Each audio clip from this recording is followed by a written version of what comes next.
এ যেন ভিন্ন এক চিত্র রাজধানী ঢাকার। সড়কে পুলিশ না থাকায় নগরীর মোড়ে মোড়ে শিক্ষার্থীদের অবস্থান। ট্রাফিক ব্যবস্থা নিয়ন্ত্রণের পাশাপাশি চলছে সড়ক পরিষ্কারের কাজও। এতে অংশ নিয়েছে বিভিন্ন স্কুল, কলেজ ও বিশ্ববিদ্যালয়ে শিক্ষার্থীসহ নানা শ্রেণী পেশার মানুষ প্রচুর কোঅপারেটিভ, যার কারণে আমরা খুব সহজেই ট্রাফিকটাকে কন্ট্রোল করতে পারতেছি।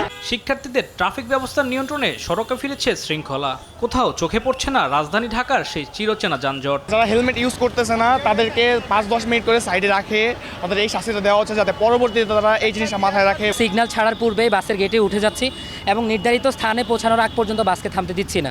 শিক্ষার্থীরা বলছেন, পুলিশের পাশাপাশি সড়কে শৃঙ্খলা ফেরাতে চলমান থাকবে তাদের এই কার্যক্রম। পরিষ্কার পরিচ্ছন্নতার কাজও আমরা করতে পারবো।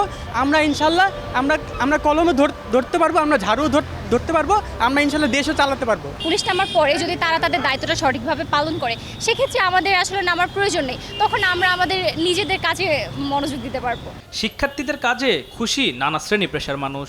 বলছেন, পুলিশ যা পারেনি তা করে দেখিয়েছে ছাত্র জনতা। এই গাড়ি চালকরা কিন্তু এই যে ছাত্রদের উপরে, এই যে নিরাপদ সড়কের উপরে, এদের উপরে একটা সম্মান আছে, একটা শ্রদ্ধাবোধ আছে।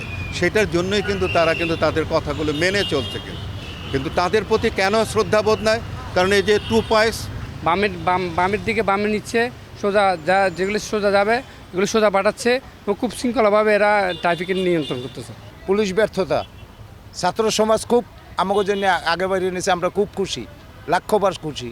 শিক্ষার্থীদের শুকনো খাবার ও পানি দিয়ে সাহায্য করছেন নগরবাসী। আমাদেরকে আসলে সবাই সাহায্য সহযোগিতা করতেছে, আমাদেরকে পানি, খাবার, জুস, বিস্কিট সবাই অনেক দিতেছে, এমনকি বাকি খাবারও দিতেছে। কাজ করে একটু রেস্ট নেওয়ার জন্য বসছি, একজন আঙ্কেল এসে আমাদের চা খাওয়াইছে, আমরাও নাস্তা করতেছি, তো সবাই অনেক ভালোবাসা দিতেছে।